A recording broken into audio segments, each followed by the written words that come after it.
Hello students, मैं दीपक शर्मा आप सभी का फिज़िक्स क्लासेस पर स्वागत करता हूं। आज हम क्लास 10 से जो चैप्टर के बीच में क्वेश्चन आते हैं उनको डिस्कस करेंगे। तो स्टार्ट करते हैं। देखिए, चैप्टर का नाम है chemical reaction and equations, page number 6, 10 and 13। Question answer इनके हम करेंगे। तो फर्स्ट क्वेश्चन पर आते हैं। Why should A magnesium ribbon be clean before burning in air. Question ये है कि एक मैग्नीशियम रिबन को एयर में, हवा में जलाने से पहले साफ़ क्यों किया जाता है। तो इसका सीधा सा आंसर है कि मैग्नीशियम है एक रिएक्टिव मेटल है वो, और ये मेटल ऑक्सीजन के साथ रिएक्ट करके मैग्नीशियम ऑक्साइड बना लेती है। This type of reaction is occurred Mg+O2 and it gives MgO। Balance करने के लिए यहाँ 2 लगाएंगे, यहाँ भी 2 लगाएंगे, तो 2Mg+O2 इट गिव्स 2MgO। दो मॉलिक्यूल मैग्नीशियम ऑक्साइड के बन जाते हैं, और इसी मैग्नीशियम ऑक्साइड को हमें हटाना पड़ता है, साफ़ करना पड़ता है जलाने से पहले। तो इसका आंसर भी मैं आपको लिख के देता हूँ, यहाँ पर आप इसको नोट कर लीजिएगा। देखो, When magnesium expose to air it readily react with oxygen. जब मैग्नीशियम को एयर में एक्सपोज किया जाता है तो ये बहुत जल्दी रिएक्ट करती है ऑक्सीजन के साथ, and then a layer of magnesium oxide is formed on its surface. Therefore this layer has to be removed before burning magnesium. तो इसलिए इस लेयर को हटाना पड़ता है मैग्नीशियम को जलाने के लिए इन एयर। तो ये था आपका पहला क्वेश्चन, और उसका आंसर यहाँ से आप नोट कर सकते हैं और डायरेक्ट याद कर लीजिए। नेक्स्ट क्वेश्चन देखो, right the balanced chemical equation for the following reactions. तो फर्स्ट रिएक्शन है, देखो, hydrogen plus chlorine it gives hydrogen chloride. तो इसके लिए सबसे पहले आप हाइड्रोजन के नीचे हाइड्रोजन का एक मॉलिक्यूल लिखेंगे H2, प्लस क्लोरीन का लिखेंगे Cl2 and it gives HCl। देखो, बैलेंस करने के लिए क्या करना होता है, जो सबसे ज़्यादा मॉलिक्यूल हैं, चाहे वो रिएक्टेंट की साइड में हो चाहे वो प्रोडक्ट की साइड में हो, सबसे पहले उस मॉलिक्यूल को, उस कंपाउंड को बैलेंस कीजिए। तो यहाँ हाइड्रोजन और हाइड्रोजन दोनों बराबर हैं, तो यहाँ हम सिंपली अगर 2 लगा देंगे तो 2 हाइड्रोजन इधर हैं, 2 इधर, 2 क्लोरीन इधर, 2 क्लोरीन इधर हैं, तो अब इक्वेशन बैलेंस होगी अपनी। इसको भी आप नोट कर लीजिए। नेक्स्ट क्वेश्चन पर आते हैं। देखो, barium chloride plus aluminium sulphate it gives barium sulphate plus aluminium chloride. देखिए, पहले इसके इक्वेशन लिखेंगे। बेरियम क्लोराइड के लिए BaCl2 plus aluminium sulphate Al2SO4 thrice, ये एल्यूमिनियम सल्फेट है। जब इन दोनों को मिलाया जाएगा तो रिएक्शन होगी, बेरियम सल्फेट बनेगा BaSO4 plus aluminium chloride AlCl3, ये कंपाउंड बनेगा। अभी मैं आपको सिखाऊंगा कि Al2SO4 कैसे बना है, क्या इनकी चार्ज डेंसिटी, क्या चार्ज था इनके ऊपर। तो अब इसको बैलेंस करते हैं। देखिए, यहाँ सबसे ज़्यादा SO4 यहाँ इस तरफ 3 है, इधर 1 SO4 है, तो अगर इसके आगे हम 3 लगा देंगे तो 3 SO4 होगी। यहाँ देखो, बेरियम 3 है, तो इधर भी 3 बेरियम बना देंगे हम। अब क्लोरीन को बैलेंस कीजिए, बाकी चीज़ें बैलेंस हैं। एक एल्यूमिनियम रहता है, यहाँ 2 एल्यूमिनियम है, यहाँ पर 1 एल्यूमिनियम है, तो अगर हम यहाँ 2 लगा देंगे तो 2 एल्यूमिनियम दोनों तरफ बराबर हो गए। क्लोरीन देखिए, 3 × 2 6 क्लोरीन यहाँ पर है, 2 × 3 6 क्लोरीन यहाँ पर है, तो इक्वेशन बैलेंस है अपनी। नेक्स्ट क्वेश्चन पर आते हैं। चलो, मैं भी आपको ये सिखाता हूँ कि Al2SO4 की थ्राइस कैसे बना है। देखो, 9th क्लास में हमने ये फॉर्मूले बनाने सीखे थे। Al और SO4 को आप इधर लिखिए। SO4 पे चार्ज होता है 2, एल्यूमिनियम पे होता है 3 यूनिट पॉजिटिव चार्ज। इनकी क्रॉस मल्टीप्लाई करते हैं तो ये आता है Al के साथ 2 लगाएंगे, SO4 के साथ हम 3 लगाएंगे। अब आप पूछ सकते हैं कि SO4 पे 2 यूनिट कैसे चार्ज होता है। देखो, ऑक्सीजन हमें क्या दिखाता है, 2 यूनिट नेगेटिव चार्ज दिखाता है, तो यहाँ हुआ -8। सल्फर हमें +6 दिखा सकता है। सल्फ़र +6 भी दिखा सकता है, -2 भी दिखा सकता है। तो SO4 पे 2 यूनिट नेगेटिव चार्ज इस तरीके से आया है। नेक्स्ट क्वेश्चन पर आते हैं। देखिए इसको इरेज कर देते हैं एक बार। सोडियम प्लस वाटर, पहले सोडियम का सिंबल लिखेंगे Na, एक मॉलिक्यूल सोडियम का। वाटर के लिए फॉर्मूला होता है H2O। It gives sodium hydroxide NaOH, जिसके भी पीछे OH लगा हो, यानी कि जिस भी कंपाउंड में OH ग्रुप लगा हो उसे बोलते हैं हाइड्रोक्साइड। सोडियम के साथ लगा है तो ये सोडियम हाइड्रोक्साइड हुआ। पोटेशियम के साथ लगेगा तो पोटेशियम हाइड्रोक्साइड होगा। कैल्शियम के साथ लगेगा तो कैल्शियम हाइड्रोक्साइड होगा। प्लस हाइड्रोजन गैस है, एक मॉलिक्यूल H2 की फॉर्म में लिखा जाता है क्योंकि डायटोमिक गैस है। अब देखो इसको बैलेंस करने के लिए हमें क्या करना होगा। यहाँ पर सबसे पहले तो ज़्यादा मॉलिक्यूल हैं उनको छांटिए। यहाँ 2 हाइड्रोजन है, यहाँ इस तरफ 3 हाइड्रोजन हैं। इधर 1 ऑक्सीजन है, इधर 1 ऑक्सीजन है, Na एक है। अगर यहाँ पर हम 2 वाटर के मॉलिक्यूल ले ले इस तरफ, तो यहाँ बनती हैं 4 हाइड्रोजन। 2 यहाँ हैं तो इधर हम 2 लगा दें, तो ये 2 इधर 2 इधर, ये 4 हाइड्रोजन दोनों बैलेंस होगी दोनों तरफ। अब ऑक्सीजन देखो, 2 ऑक्सीजन इस तरफ हैं, 2 ऑक्सीजन ये रही, ऑक्सीजन भी बैलेंस है। Na, सोडियम को चेक करते हैं, 2 सोडियम है, यहाँ 1 सोडियम है तो इस तरफ 2 लगा देते हैं, 2 सोडियम हो चुके हैं। पूरी इक्वेशन बैलेंस है अपनी। नेक्स्ट क्वेश्चन पर आओ। Right a balanced chemical equation with state symbols for the following reactions. यहाँ स्पेस दे लीजिएगा। For the following reactions, in reactions के लिए आपको विद स्टेट सिंबल लिखने हैं। स्टेट का मतलब है कि वो सॉलिड स्टेट में है, लिक्विड स्टेट में है, या गैसीय स्टेट में है, या फिर वो एक्वस है। इनके लिए मैं सिंबल बताता हूँ। जो सॉलिड स्टेट की स्टेट सिंबल होता है उसके लिए S, लिक्विड स्टेट के लिए आपको L लिखना है, और गैस जो स्टेट है तीसरी उसके लिए आपको G लिखना है। एक और सिंबल आता है AQ, इसे भी समझिए ये क्या है।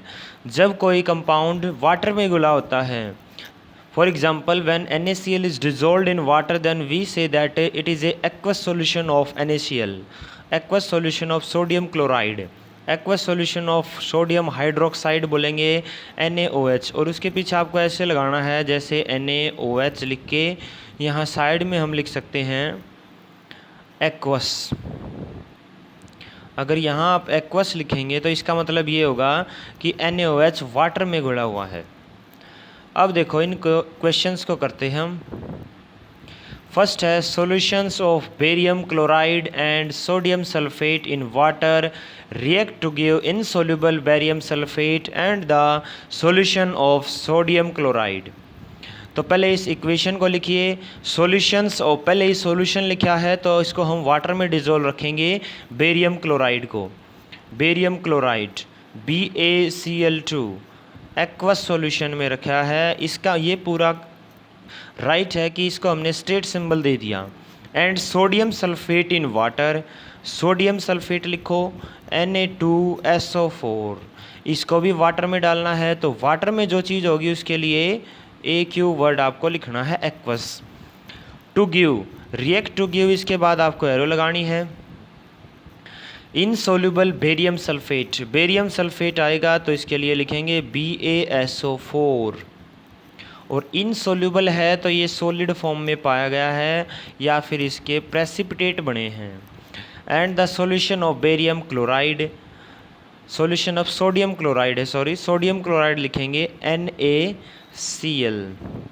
ये कंप्लीट इक्वेशन हुई है अपनी। इसको बैलेंस कर सकते हैं आप। देखो Ba बेरियम दोनों तरफ बैलेंस हैं, SO4 बैलेंस हैं, क्लोरीन बैलेंस नहीं है और सोडियम बैलेंस नहीं है। रिएक्टेंट की साइड 2 क्लोरीन 2 सोडियम, और इधर भी अगर हम 2 लगा देंगे तो ये अपनी बैलेंस हो जाएगी इक्वेशन। तो आपको ऐसे लिखना है विद स्टेट सिंबल्स, एक केमिकल इक्वेशन को बैलेंस्ड फॉर्म में लिखना है। तो ऐसे ये कंप्लीट इक्वेशन होगी। अब आप देखिए BaCl2, Cl2, क्लोरीन तो 2 आए हैं लेकिन सल्फेट 1 आया है। ऐसा क्यों है? क्योंकि सल्फेट पे होता है 2 यूनिट नेगेटिव चार्ज, क्लोरीन पे होता है 1 यूनिट। बेरियम पे होता है 2 unit positive charge.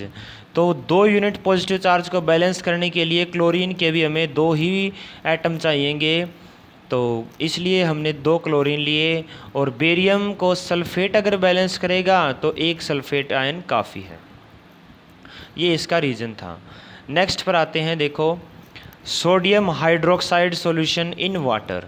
Sodium hydroxide लिखते हैं सबसे पहले NaOH, NaOH लिखेंगे।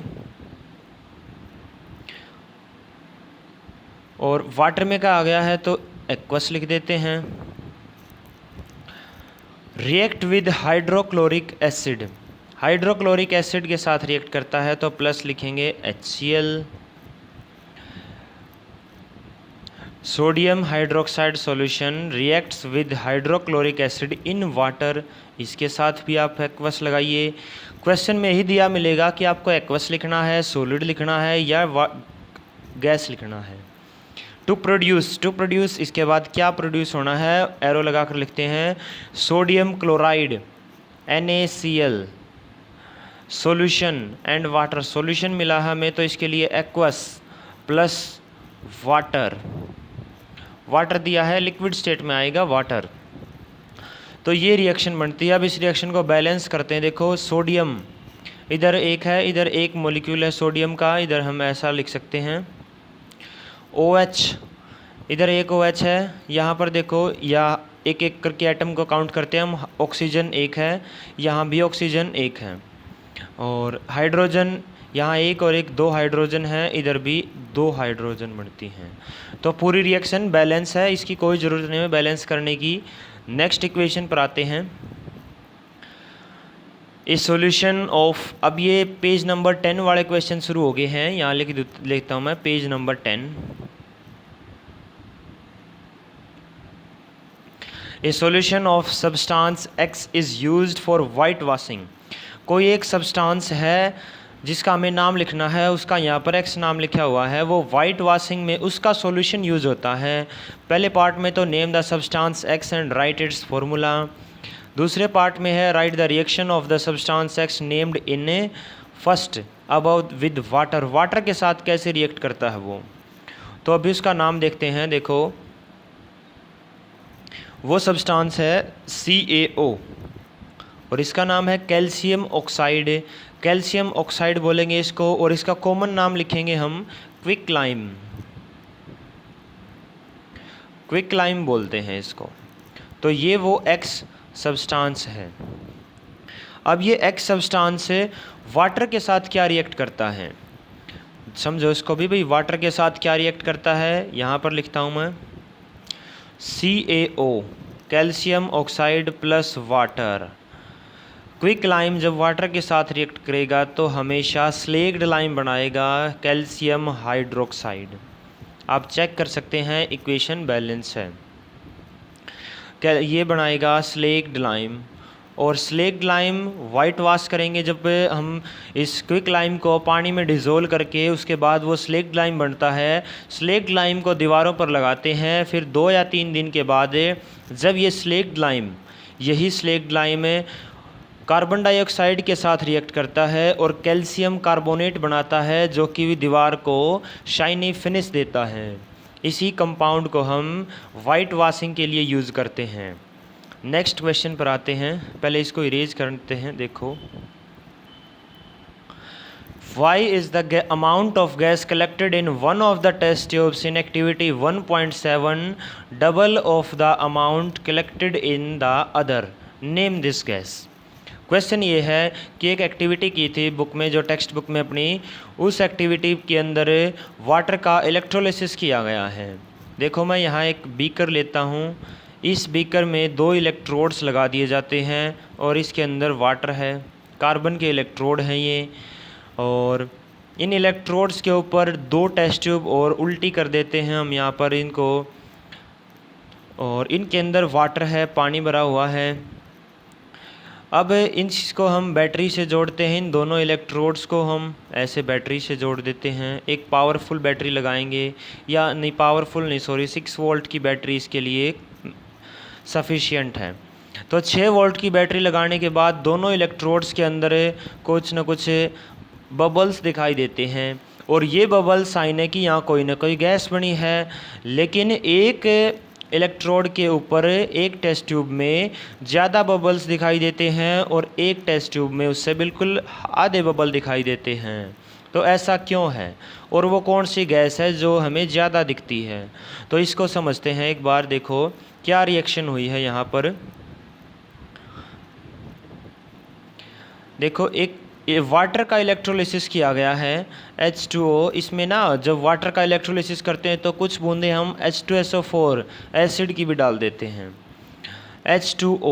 H2O की अगर आप कंपोजिशन देखें तो इसके अंदर 2 एटम तो हाइड्रोजन के हैं, एक एटम ऑक्सीजन का है। तो जब ये टूटेगा तो हाइड्रोजन के तो 2 एटम आएंगे और ऑक्सीजन का एक आएगा। तो सिंपल सी बात है, हाइड्रोजन गैस ज़्यादा बनेगी, ऑक्सीजन गैस कम बनेगी। अब इसका आंसर आपको कैसे लिखना है उसके लिए मैं यहाँ लिख के देता हूँ आपको। आंसर है इसका activity 1.7 is about electrolysis of water. Water contains hydrogen and oxygen in the ratio of 2:1। जो वाटर है, वाटर के अंदर 2:1 में गैसेस पाई जाती हैं, हाइड्रोजन और ऑक्सीजन की। So on electrolysis of water, gas collected in one of the test tubes, यहाँ S लगाएंगे, one of the test tubes is double of the amount of gas collected in the other। यही एक कारण है कि water 2 gases से मिलकर बना है, हाइड्रोजन और ऑक्सीजन। तो जब इलेक्ट्रोलिसिस होगा तो दोनों गैसें रिलीज होंगी। अब उसमें हाइड्रोजन की मात्रा डबल है ऑक्सीजन की मात्रा से, तो इसीलिए जब इलेक्ट्रोलिसिस करते हैं तो एक टेस्ट ट्यूब में दूसरी टेस्ट ट्यूब से डबल गैस आती है और उस गैस का नाम है हाइड्रोजन, जो कम आती है उस गैस का नाम है ऑक्सीजन। नेक्स्ट क्वेश्चन देखिए। Give an example of A double displacement reaction other than the one given in activity 1.10। Activity 1.10 में जो रिएक्शन दे रखी है उससे अलग हमें एक रिएक्शन लिखनी है।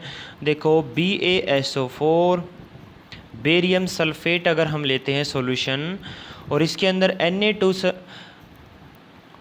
इसको नहीं, BaSO4 की जगह हम बेरियम क्लोराइड लेते हैं।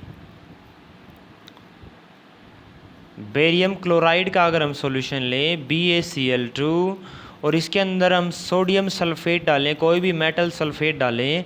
अपनी एक्टिविटी में दिया गया है सोडियम सल्फेट, हम यहाँ पर मैग्नीशियम सल्फेट यूज़ कर लेते हैं MgSO4। तो क्या प्रोडक्ट बनेगा? देखो बेरियम है, बेरियम सल्फेट बनाएगा सॉलिड फॉर्म में, प्रेसिपिटेशन रिएक्शन है ये, प्लस MgCl2 का साल्ट निकल जाएगा। तो ये दूसरी रिएक्शन है, बुक में दे रखी है कि सोडियम सल्फेट लो, हम यहाँ पर एल्यूमिनियम सल्फेट ले सकते हैं। तो ये कुछ एग्जांपल हम ले सकते हैं इसकी जगह। नेक्स्ट क्वेश्चन पर आइए। Identify the substances that are oxidised and the substances that are reduced in the following reactions. Page number 13 के क्वेश्चन शुरू हो चुके थे जब हमने लास्ट वाला क्वेश्चन किया उससे पहले। तो गैस रिएक्शन देखते कौन सी है। 4Na सॉलिड स्टेट में plus O2 gas, it gives 2Na2O। जब सोडियम ऑक्सीजन की प्रेजेंस में आता है तो उसका ऑक्सीडेशन होता है, ये बात भी सीधी सी है। तो हमें यहाँ पर सीखना है कि कौन सा ऑक्सीडाइज हुआ है, कौन सा सब्सटेंस रिड्यूस हुआ है। तो पहले देखिए ऑक्सीडेशन का मतलब क्या है। ऑक्सीडेशन होता है यदि किसी सब्सटेंस के साथ ऑक्सीजन जुड़ जाए या उसमें से हाइड्रोजन निकल जाए तो उसे बोलेंगे हम ऑक्सीडेशन हुआ है इसका। अगर किसी सब्सटेंस में हाइड्रोजन ऐड हो और ऑक्सीजन निकल जाए तो हम बोलेंगे उसका रिडक्शन हुआ है। तो यहाँ हमें सिंपली दिख रहा है कि Na के साथ जुड़ गई है ऑक्सीजन और इस मॉलिक्यूल से ऑक्सीजन के मॉलिक्यूल यहाँ पर बचा ही नहीं, इसकी ऑक्सीजन हट गई हैं। तो Na का यहाँ पर, सोडियम का यहाँ पर क्या हुआ है, ऑक्सीडेशन हुआ है और O2 का यहाँ पर रिडक्शन हुआ है, O2 यहाँ पर रिड्यूस हो गया है। नेक्स्ट देखो CuO copper oxide plus H2 gas Cu plus H2O। Copper oxide क्या बन गया, कॉपर बन गया। यहाँ आके देखो तो कॉपर ऑक्साइड से ऑक्सीजन निकल के सिर्फ कॉपर रह गया है। हाइड्रोजन के अंदर एक ऑक्सीजन मिल गई तो ये वाटर बन गया। यहाँ पर मैं इसको लिख देता हूँ, देखो कॉपर ऑक्साइड से निकली है ऑक्सीजन तो इसका बन गया कॉपर। अब ऑक्सीजन हटी है तो इसलिए इसको हम कह देते हैं, इस CuO का क्या हुआ है, रिडक्शन हुआ है, ये रिड्यूस हुआ है। और H2 है जो हाइड्रोजन गैस है, H2 का मॉलिक्यूल है, इसके साथ एक ऑक्सीजन जुड़ी है तो H2 का क्या हुआ है, ऑक्सीडेशन हुआ है, ऑक्सीडाइज हुआ है। आपको बिल्कुल कॉपर नहीं लिखना, यहाँ पर जिस मेटल जिस कंपाउंड से हटी है उसी को कंप्लीट लिखना है। तो आगे देखिए, यहाँ तक हमने सारे क्वेश्चन कर लिए हैं। ये था अपना कंप्लीट। अब वीडियो अगर आपको अच्छी लगी है तो चैनल को भी सब्सक्राइब कीजिए, शेयर कीजिए अपने फ्रेंड्स के साथ। हम आगे भी ऐसे ही आपके लिए पहले चैप्टर रिवाइज करेंगे, उसको मल्टीपल चॉइस क्वेश्चंस के फॉर्म में, फिर इसके NCERT टेक्सचुअल क्वेश्चंस और जो भी इंडेक्स के क्वेश्चन हैं, यानी कि चैप्टर के बीच में जो क्वेश्चन हैं उनको डिस्कस करेंगे। यहाँ से आप अपने एग्ज़ाम्स की प्रिपरेशन कर सकते हैं बड़ी आसानी से। तो आप लाइक कर सकते हैं इसे, शेयर और सब्सक्राइब भी कर सकते हैं। Thank you very much. आज के लिए हम इतना ही करेंगे, अगली वीडियो में नेक्स्ट देखिए।